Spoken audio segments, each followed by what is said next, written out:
This is Train to Perform, the undisputed alpha podcast in training, fitness, and sports performance. Here, you'll develop your skills with the cold, hard facts in fitness, sports performance, recovery, and nutrition. Real, tried and true, evidence-based facts that have been proven to move you faster, move you stronger, and move you forward. Now, here's your host of Train to Perform, Julian Sisman. Hello again, and welcome everybody to the Train to Perform podcast. Today we have a legendary strength coach.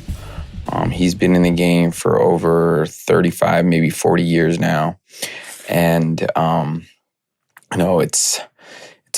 was a great conversation. I've learned personally a lot from Mike Boyle's business over the course of 5-6 years that I've been in business. A lot of great things comes from his Mike Boyle strength and conditioning, especially understanding how to work with athletes, and also even adults that are really interested in getting stronger, losing weight, living a better life. Keeps it real simple when it comes to working with people. We talk about a lot of things, including,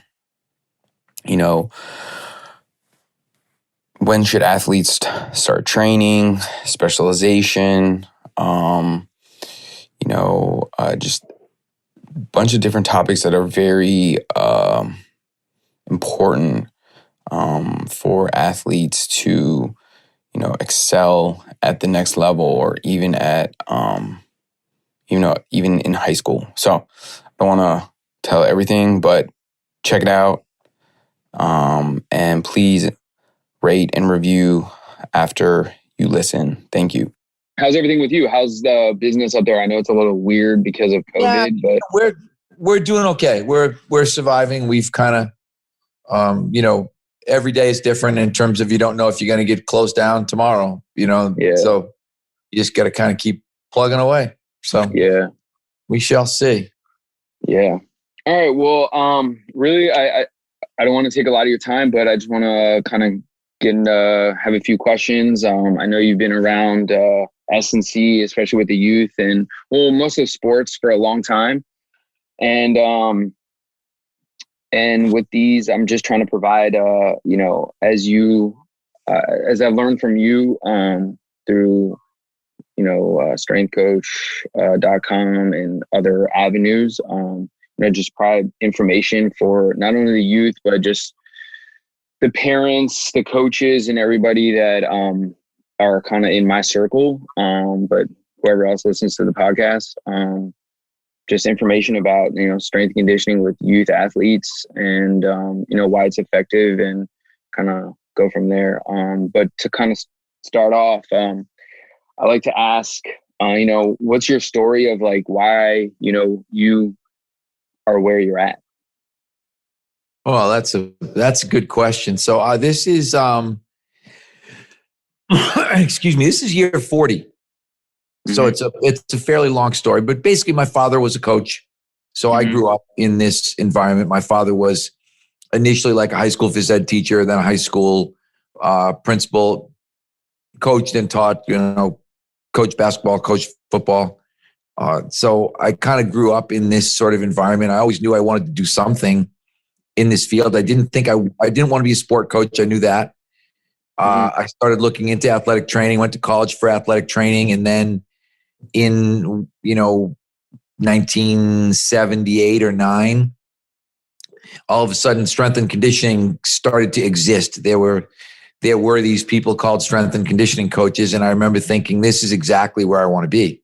Because at that time I was kind of a wannabe football player, and I had been lifting and training and doing things in it. So I was able to kind of combine what I liked about athletic training in terms of being able to apply my brain a little bit more, maybe on the, the kind of sciencey medical side, and then also be able to apply that again on the training side. Cause I had found I really enjoyed the process of trying to get strong. And I started coaching some people and I liked that. I was actually coaching at that time a couple of powerlifters of all things, which people probably would look at me now and say, "You were coaching powerlifters?" And it's like, yeah, yes, I was in the 70s. So, and then it was literally the old one thing leads to another. I started at Boston University as an athletic trainer, and very quickly made the transition to from a paid athletic trainer to a volunteer strength and conditioning coach, and gradually kind of created my own job at BU, where they hired me eventually full-time. I was there for 9 years part-time. I always tell people I didn't have a full-time job until I was 30 years old. I was a bar. If you ask me how I made my money from 21 to 30, I made my money as a bartender, and I coached because I liked to coach. And I mean, I was living the life. I was having a blast. Never, because the coaches that I knew, none of the coaches I ever knew made any money anyway. Guys were teaching school and coaching after school and getting paid a couple $1,000s. So for me to be at a place like BU and working with, some of the best athletes in the world, was pretty amazing. So that's the Reader's Digest version. I could bore you for however long we have with that. I'm assuming after BU, you started to build what you have now. Like, well, I was still there, so I stayed in. It's an interesting story. So I started the strength and conditioning program at Boston University. I was by myself initially in a 600 square foot weight room, then in a 2,000 square foot weight room, then in like a 6,000 square foot weight room. And in 1997, I decided to open Mike Boyle Strength and Conditioning because I had been training kids at BU in the summer, in addition to training our own athletes. And I stayed at BU until 2012, just working with ice hockey. So from 97 to 2012, I was the strength and conditioning coach for ice hockey and ran my own business at the same time. So I said, until I left the Red Sox in 2013, I had never had one job. I had been doing at least effectively 2 full-time jobs for up until I was 53 years old. So that's awesome. Now that I think about it, maybe I should do more. Well, I think you should when you're young. The problem is I've talked a lot more lately. It's eventually finding that balance and realizing that, okay, I had a difficult time finding the balance. Mm. I think I've gotten a little bit better now, but I mean, it's, kind of late in the game for me. I still feel bad if I don't, if I work 5 or 6 hours, I feel like I'm cheating. And but when you're young, I do think, I always say most people, if you want to be successful and you're not prepared to work, to work 2 jobs and to work 12 hours a day and to really make some sacrifices, you probably are not going to be successful. And I don't care what field you're in. The problem then becomes, how do you make that transition from that, that becomes you. Mm-hmm. And then suddenly you've got, whatever, a wife and kids and family, and you've got to kind of spin that back around and become a better, like for me, a lot of the last 10 years has been trying to be a better dad and a better husband and not necessarily a better coach. Yeah. I might have been a better coach 10 years ago, but if your life is shit and you're a good coach, who cares, right? That's what it will ultimately come down to. Yeah. I mean, for me, I'm still very young. At a certain point I would say like 2-3 years ago, I was working at a sort of a big box gym around where I live. And then I was coaching soccer at night. So I was going back and forth from different places, pretty much for a solid 3-4 years. So, but now that I have my own business, like you said, I work literally from 7 to 8, all day, pretty much every day. So it is what it is. I enjoy it. I enjoy doing what I do. It's a grind, but I don't look at it as a grind because, I never had this when I was growing up. There was times where I had strength conditioning, but providing the kids that play soccer around here or whatever sports they play, something to help with their strength, help with them get to their dreams of playing in college soccer or wherever. It's been really, it's been amazing so far. So it's been fun. Yeah, that's it. The good thing is I've never felt like, as much as I had, 2 jobs and sometimes 3 jobs and all kinds of things going on, it never really felt like work. Bartending kind of felt like work to me, although I liked it still. I had fun doing it. But yeah, I always said it's only been the last 3 or 4 years where some mornings I've gotten up and I wasn't excited about going to work. And that's when I know I'm sort of on the other side right now, because I used to get up and think, oh my God, what do we got to do to, like, who's working out today? Who are we going to train? Like, you were so into the process of watching people get better that it never seemed a job. You're too young, but I mean, Steve Martin, the comedian, used to always, come out and start a lot of his shows with, I get paid for doing this. Like, this is amazing. And that's how I used to always feel like. I feel like Steve Martin, like, are you kidding me? Like, people pay me to do what I do, which is just amazing to me. When people ask me now, because a lot of times I kind of downplay, particularly when I'm home and like with people that I don't really know, and people will ask what I do, and I'll be like, I watch other people exercise. I like that. And they kind of look at you like, you do what? People pay me to watch them work out. And people are kind of look at you like that's a job? Like, someone will pay you to watch them work out? And I'm like, yeah, actually, some people pay a lot of money to watch them work out. It's like, depending on, who the person is and who the watcher is, right? It can be really super lucrative. But I just like to kind of mess around with people sometimes because half the time, with people, as I said, people in my town, half of them have no idea what I do, people that I know. Yeah. Some people will come in the gym sometimes, and our gym is really, like, it's 20,000 square feet. It's big. Wow. And I've had people come in, and for the first time they come in, they're like, I thought you owned like a little gym. And I'm like, well, I own a gym. I never said it was little. I just said I owned a gym. And I always like to just Are both locations that big?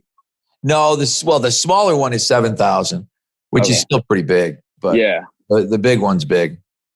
Yeah. So the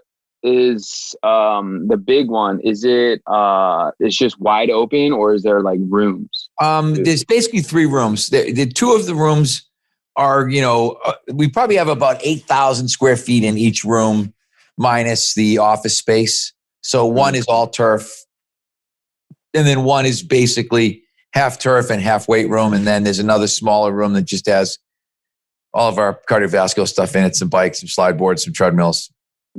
So all told, with all the office space and everything, it's about 22,000 square feet. Probably 16,000 workable square feet, somewhere in that neighborhood. Is that the location where you get the most clients, or is the other location? Although we do, the other one is doing really well. Our other one is in a hockey rink, and we're busy both. But the Woburn one, the bigger one, is a bigger, has bigger numbers, bigger revenue source. Awesome. So, talking about functional strength training. You guys have this. You guys have like the course on it and then the certification. Where did that come about? And like, I know it can be utilized in all different ways for athletes, for adults. But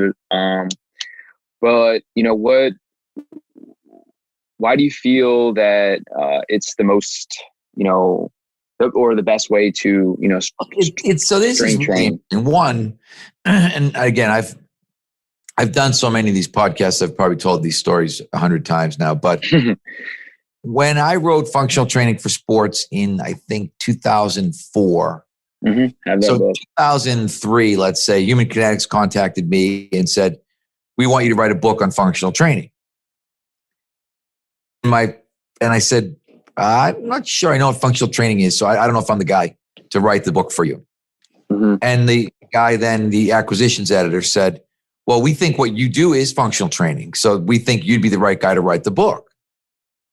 And I said, so I can write whatever I want, and you're going to call it functional training for sports? And he said, yep, that's exactly what we're going to do. So I always thought,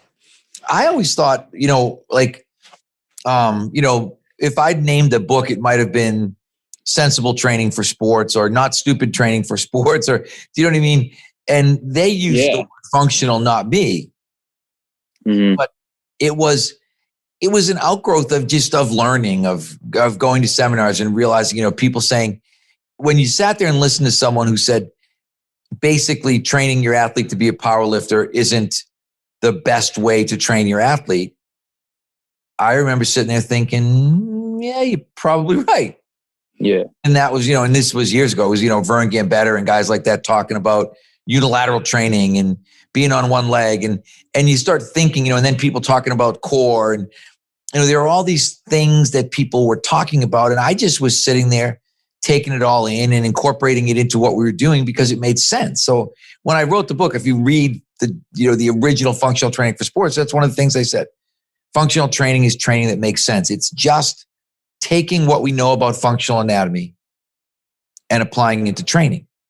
So to me, it couldn't be simpler or more sensible. That's why sometimes I struggle when people argue, because I look at people when they argue and think, I hate to say it, but I think, wow, these people just aren't that smart.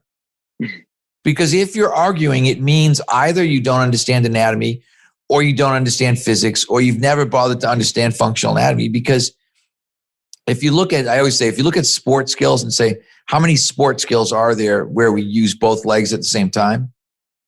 And really there's one, rowing. Mm-hmm. Other than that, everything else is primarily unilateral. Everybody else is moving, in some sort of ambulatory pattern, one leg at a time. There's no sports except for rowing where someone says, okay, you're going to sit still and push with both feet. It just doesn't happen. And people would try to argue, linemen in football. And I'm like, okay, watch line play. That's not true. They're not using, they're always on one leg. They're always using one, it's stepping, it's moving. There are certain situations, maybe in basketball or volleyball, where people are jumping off of 2 feet, but the actual bilateral occurrences are pretty rare in sport.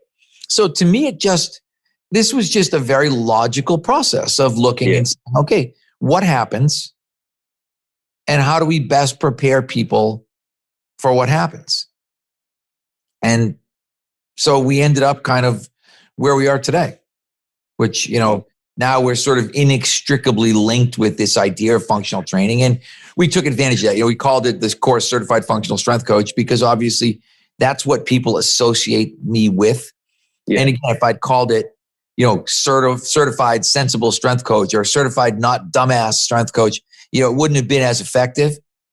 So functional becomes a word that you can utilize and hopefully over time make people understand better that it's sort of not like, standing on a BOSU ball and waving dumbbells around. You know what I mean? That's part of the problem is that during, say, the 2000s, functional really got kind of bastardized because people were going, the sort of like crazy functional training and stupid functional training. And it wasn't really all that sensible. So I think hopefully what we try to do is kind of keep bringing the pendulum back to center. We don't want to be way off to the right where you're running a powerlifting or an Olympic lifting or a bodybuilding program, which is what we were doing, what we did in the 80s, right? Or versus the other side, maybe, the other side of the pendulum is it's, just crazy, kind of, multiplanar, swinging stuff around, you know what I mean? So you've got to be thinking, all right, what places me in the middle of these two things in this, in this sensible space? Yeah. Yeah. I mean, I totally agree with you. And that's the thing. I think a lot of, I think that's one of the hardest things that strength coaches have a hard time with. Just trying to serve to the kids something that's like amazing, where you can really if you take a step back and look at what you do and things that happen in the sport and just kind of emulate that in the weight room. Especially, I mean, I only really train a lot of soccer players, and I look at the game and I try to make it as, I'm not saying exactly sport specific, but like you say, function. I mean, a lot of my programming, I'll be honest with you. It comes from the ideas that you have in that book, and just kind of putting that, and then just understanding, the different time frames for the kids, if it's in season, off season, whatever, and then just kind of roll with it like that. Because like at the end of the day, and I've learned this from you, is at the end of the day, we're only making them a little bit better for their sport, because they've already gotten that far without us. And that's how I look at it, because I don't want them to get injured in the weight room doing some dumb exercise. And, right. And that's why I try to keep it as simple as possible. And the problem is, so many of us came to strength coaching from a non-sport background. We came, from a background of powerlifting, or a background of Olympic lifting, or a background of bodybuilding, or whatever it was. Now, people would come from a background of CrossFit. And what we tend to do in general is we just give people what we like. Mm-hmm. So whatever it is that we like from a programming standpoint, we think that that's what's best for everybody. I always use the Bud Light and chocolate chip ice cream analogy. I always say to people, like, I like Bud Light and chocolate chip ice cream, but I don't think that's a diet for everybody. But in strength and conditioning, we tend to get very focused on what we like, and then try to convince everybody that what we like is going to be really good for them. So it would be like me going around everybody and be like, really, you got to drink more beer. You got to eat more ice cream. Like, it's really going to be good for you. These are things that are really going to help you. And I think we've done that with, whether it was powerlifting or Olympic lifting, or, kettlebells or CrossFit or whatever. Instead of looking and saying, how do I make this kid better at his sport? You think, how do I get this kid to do the things that I like? And try to convince them that that's going to make them better at their sport. So that's what we're trying to get away from. We're trying to move more towards something that's, I don't like the term sports specific. I use the term sports general in my book. I said, we want to be very sports general as opposed to very sports specific. But again, when you look at sport and you realize that sport, as we said, is primarily unilateral. And sport, does not involve you putting, 3 or 4 or 500 pounds on your back and, trying to bend up and down with it. Like, you know what I mean? When you really look at some of the things that we've done repeatedly, they're not necessarily all that sensible. Mm-hmm. Yeah. Yeah. And that's what I take a lot from you, and what you guys do is a lot of the single leg work. I know the kids enjoy, back squatting and all that kind of stuff because they think it's cool. But at the end of the day, I try to sort of reiterate to them when we're training, like, like, you're training in here not to be, like you're saying, a bodybuilder or, go on stage. Like, I want you to be able to go on the field and just crush it, be faster, be stronger, and be confident, and that you're going to play your sport well. So that's kind of what I sort of try to tell them, versus, all right, we're going to crush it in the weight room with these big lifts, bench pressing and all that. I'm not saying I'm not against them, but it's more or less just like you mentioned, just trying to keep them safe. Yeah. So I have another kind of going on a different topic here. I know this is a big topic in S&C and sports and all that, on like specialization, and like, when should athletes start, strength and conditioning? I know those are kind of two different topics, but, what's your opinion on, specialization? Like, what, like, should they? I think if you want to be a great athlete, specialization is a massive mistake. I think most people, and it's, you're in soccer world, I'm in primarily the hockey world, but the point that I try to make all the time is, for a parent to be successful at something, they need to specialize. Mm-hmm. So if you want to be a really good doctor, you need to just be a doctor. If you said to somebody, I'm a doctor, lawyer, people would be like, really? Like, how does that work? Can you do both? And you're like, oh yeah, I'm like a decent doctor and I'm a pretty good lawyer. And people are like, well, I don't really want like a decent doctor and a pretty good lawyer. I'd like someone that's really good at one of those things.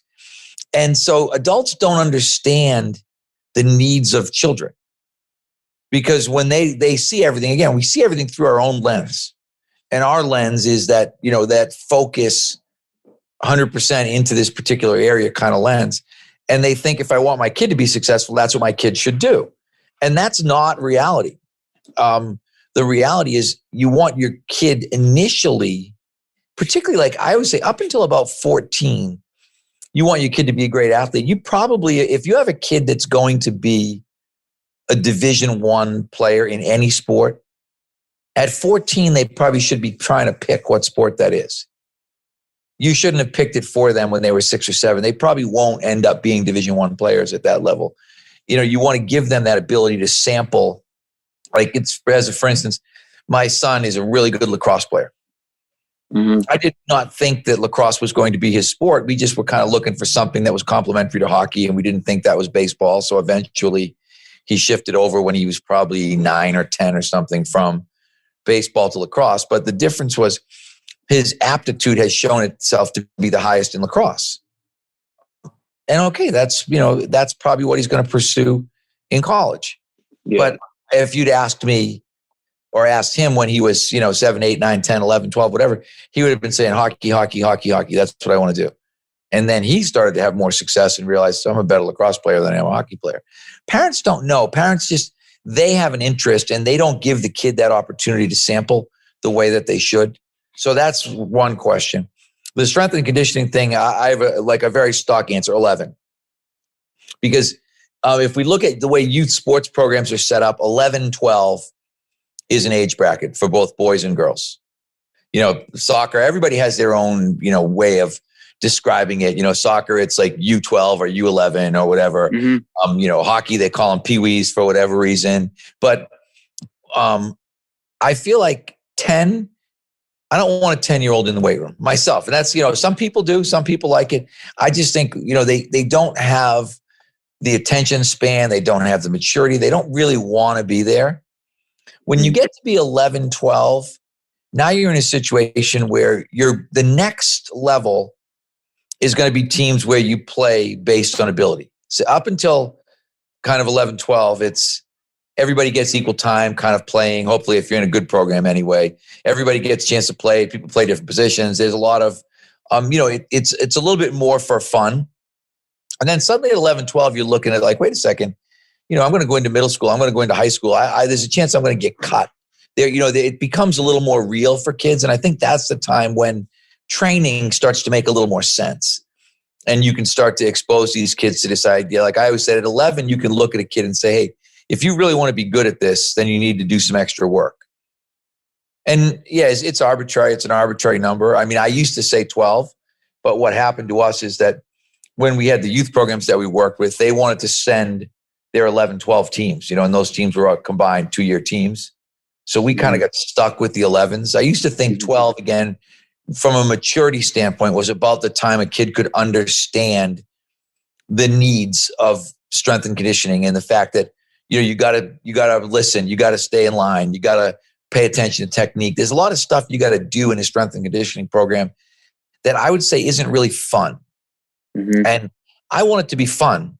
Up until 10, I want all the emphasis to be, have fun, play multiple sports, develop a lot of skills, we want kids to develop, like I said, the ability to run, the ability to kick, the ability to strike an object, whether it's a golf ball or a baseball bat or a hockey puck, whatever it is. But you want to develop that broad range of physical skills. So that's why I said, that's one of my big beefs with soccer.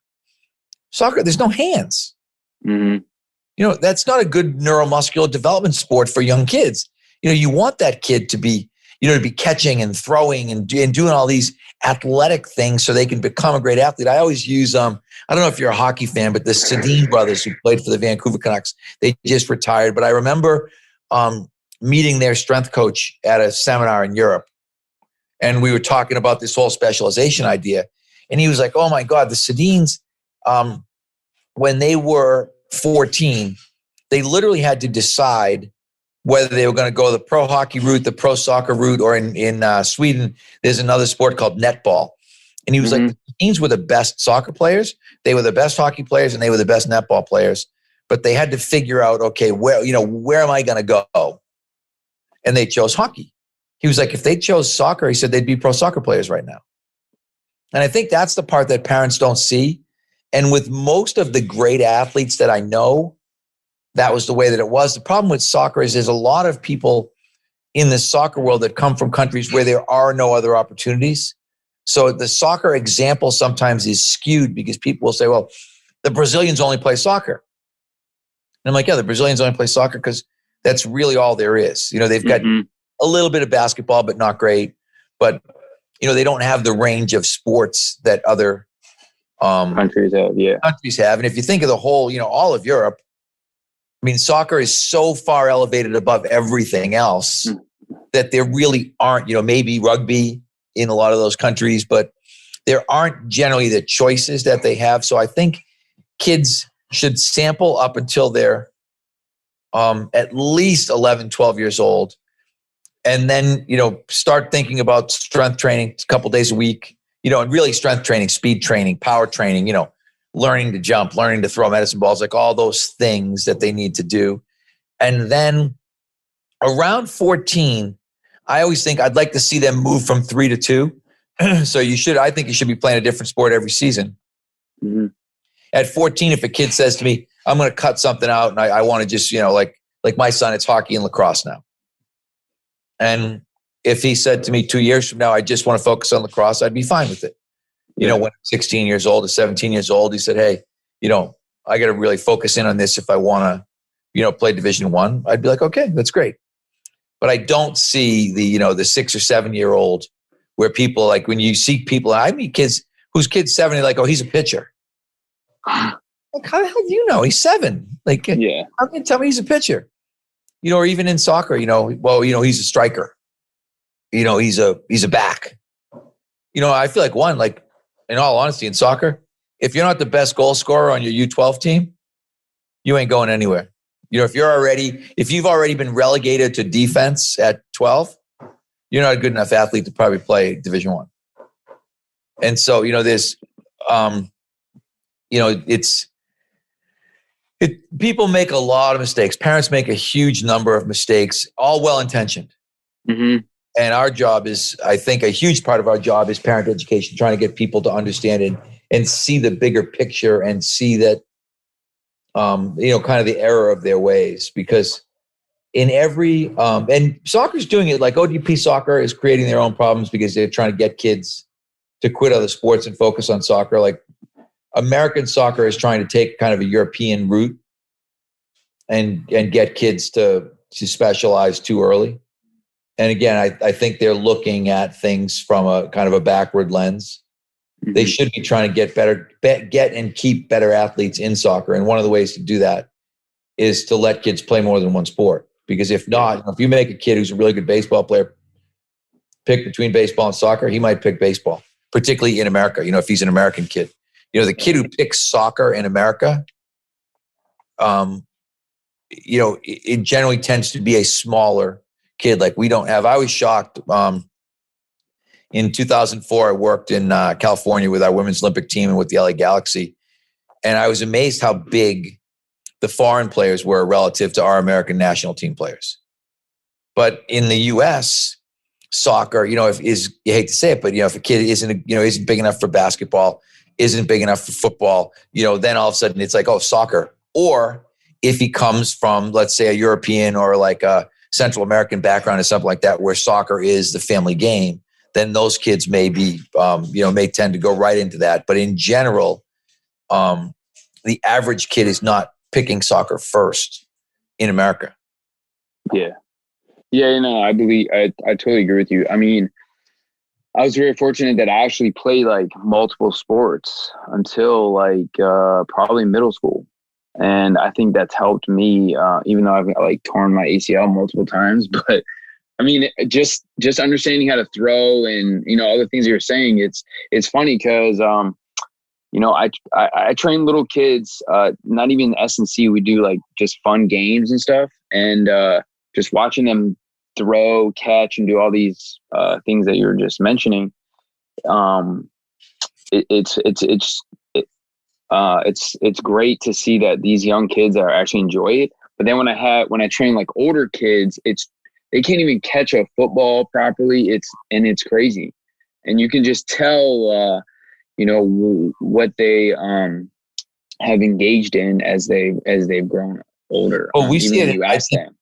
It's happening in hockey. The hockey kids are less athletic, and there's less American, like at least from our area, Mm-hmm. we have less and less NHL players from our area.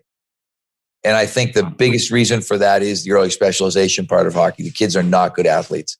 The kids that I coached that went on to become National Hockey League players, again, they were all elite in another sport. Mm-hmm. Most of them, they were really good baseball players. They were the best baseball player on their high school team. They were the best pitcher. They were whatever.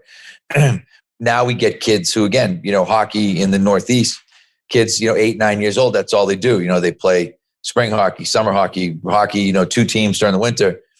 And then they get to a point where they're 12 or 13 or 14 years old and they're just not very good athletes. And they get passed by a kid who's more athletic than they are. Yeah, no, I see it all the time around here. I mean, I'm in the DC area, and they talk about how the soccer here is like some of the best, but we'll have a kid that'll come out of here every once in a while. It's like unlike it used to be, where we had a lot of kids, a lot of soccer players that were very, very good coming out of here, and I totally agree with you. Kind of going forward, what is your opinion about, a kid doing S&C year round? Like, is that something or should they only do it like off season? Every kid who wants to be an elite athlete should be on a year round program. My goal, and it's funny, there's a really good book called Movement Over Maxes that a guy named Zach Deschamps wrote. He's actually the baseball strength and conditioning coach at Texas Christian University. But one of the things that he says, which is really brilliant, is that, so if you get your kid in middle school, like this is what I'm doing with my son and with his friends.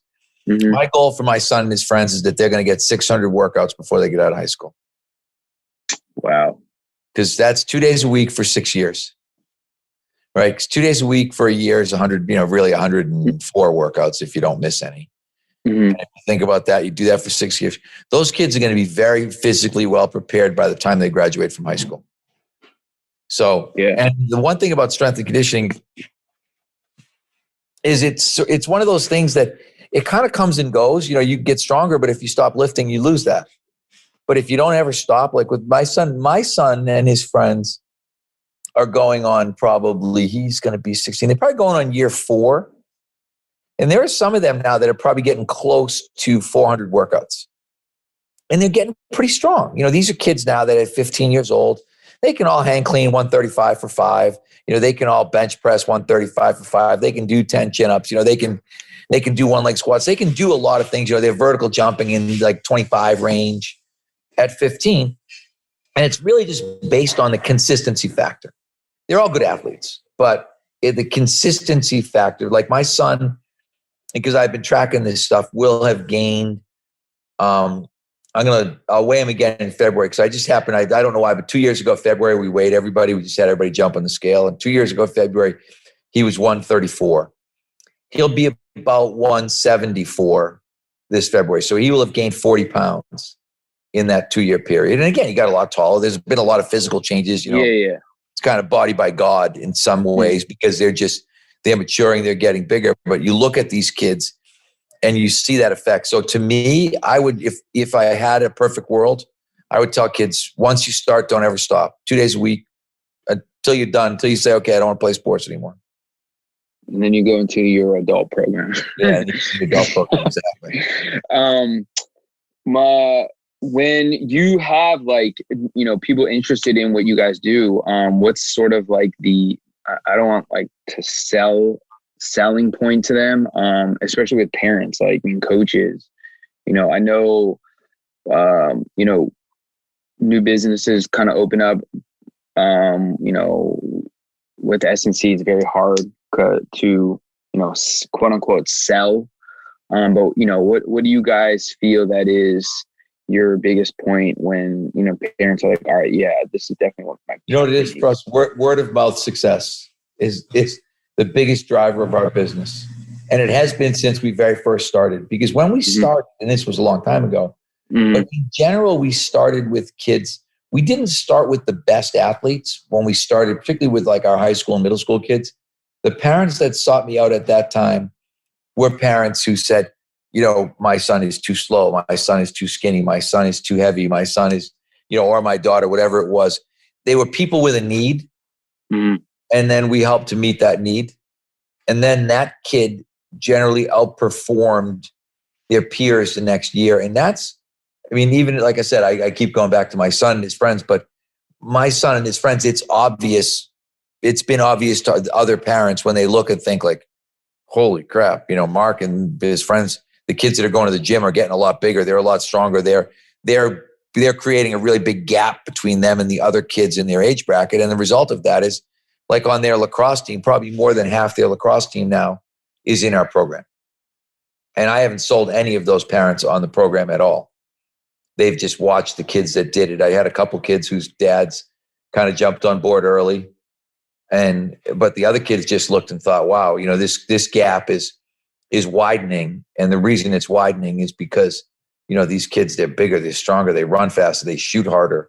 It was just really obvious that they were falling behind by not training, and that practicing wasn't going to be enough for them to even come close to filling that gap. So I think that's always, I think word of mouth is going to be your biggest sales tool. Yeah, that's what I figured. I was just curious if there was, you know, another way that you guys get it out there. Do you guys, what kind of testing do you guys do? Is there, and then like, do you guys use any specific, you know, technology that's coming out? Like, I know there's like, you know, you got the one with like the bar speed and all that kind of stuff. I know you do speed testing with like outdoors and stuff like that, the 10 yard sprints and stuff like that. Is there any specific things you use for athletes, like as far as weight goes? That's the only thing. The only thing we use, you know, if you're looking at technology, are the Brower timers. I think that to me is the big key piece. If someone said I can only buy one, you know, piece of technology right now, I'd be like, buy a Brower timer. What about your testing vertical? Like, what do you guys use? I like the Just Jump, and you know, that would be the second thing. If you said, okay, I get to buy two things, I'm like, all right, I buy a Brower timer and a Just Jump. But that's really for us. That's all the tech that we have. So with the Brower timer, is it a 40-yard dash or like a 20-yard? Like, what do you guys? We only time 10s. We only time what we would call a fly 10. So a fly 10 is a 10 with some sort of running start. Okay. And we progress from 5-yard fly to 10-yard fly to 15 fly to 20 fly. So 5-yard fly, you're running 15 yards, but we're timing the last 10. 10-yard fly in, you're timing 20 yards, but we're timing the last 10. 15-yard fly in, you're running 25 yards, but we're always timing the last 10. But we're increasing the amount of run up that you get, which will increase the speed that you're moving at up to 20-yard fly. Everybody gets faster. When sometimes between 15 and 20 people don't, but up to 20-yard they do. Okay. Cool.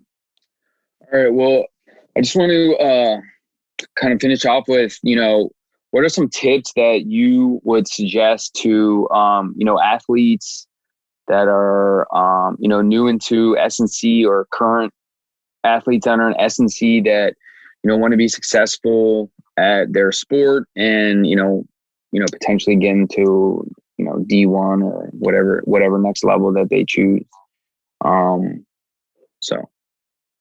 What tips would you suggest? What was the word? What tips would you suggest to athletes? Like I said, I think number one, find a place to start training. Because I'm a big quote guy. One of my favorite quotes is, the best time to plant a tree was 6 years ago. The second best time is today. So you got to get started training. Don't talk about it. Don't think about it. Find a good place to train and start training, and find a place, I would say right now, find a place where they're going to time you, where you can start, where you can work on speed, because speed ultimately is the biggest separating factor in sport. I guess, notwithstanding skill, because I think skill is a little bit more difficult to manipulate. But in general, I don't care what sport you're playing. Fast players, if you take two people with the same skill level, one's fast, one isn't, the fast player is going to have significantly more success. Mm-hmm. So those would be the biggest tip. And then I always talk, Slight Edge is one of my favorite books, but Jeff Olson writes in Slight Edge, he says, tip number 1 is show up. Tip number 2 is show up consistently. Tip number 3 is show up with a great attitude. So, if you wanted to tell a kid, okay, here's the tip. 1, find a place to train. 2, don't miss days. Try to never miss, literally never. Like I tell our guys all the time, we're not going to miss days. If it's Christmas, okay, we'll lift the day after Christmas, whatever it is. We have tried as hard as we could to not miss a day of lifting, because we're only going 2 days a week. If you miss 2 days, you missed a week. If you missed 1 day, you missed half a week. So, and then be coachable, have a great attitude, listen, pay attention, do what you're told, because that's all tough stuff with kids. And because I've gone through this with my son and his friends, it's not easy because they're kids. Mm-hmm. And they like to mess around, and they don't always pay attention, and they lose their sheets, and they don't write down what they're doing. And they don't, there's so much kid stuff. What our job is, whether it's kids, professional athletes, adults, we are managers of human nature. That's really what we're doing. And human nature is sort of easy way out, path of least resistance, just do what you got to do kind of thing. And we need to manage that process with people and try to make sure, trying to get kids to do everything the right way isn't easy. Mm-hmm. But it starts with consistency. There's nothing that's going to be more important than getting kids into the weight room on a consistent basis, because they're going to get plenty of sport practice. Yeah. We never have to worry about that. There's more practice than they're ever going to need. So, but no, I agree with you. From a conditioning standpoint, that's different. Yeah. Awesome, Coach Boyle. I appreciate it. I hope you guys have a great holiday and have a good rest of the day. All right, you too. I'm going to get out of here and get back to work. Thanks. All right, same. Thanks. Thanks for listening to Train to Perform with Julian Sisman. Learn how you can work with Julian in a personal training session, either online or in person, at prepareforperformance.com. And follow on social media for more tips on training, fitness, and sports performance. On Twitter at jsisman_PFP and Instagram at prepareforperformance.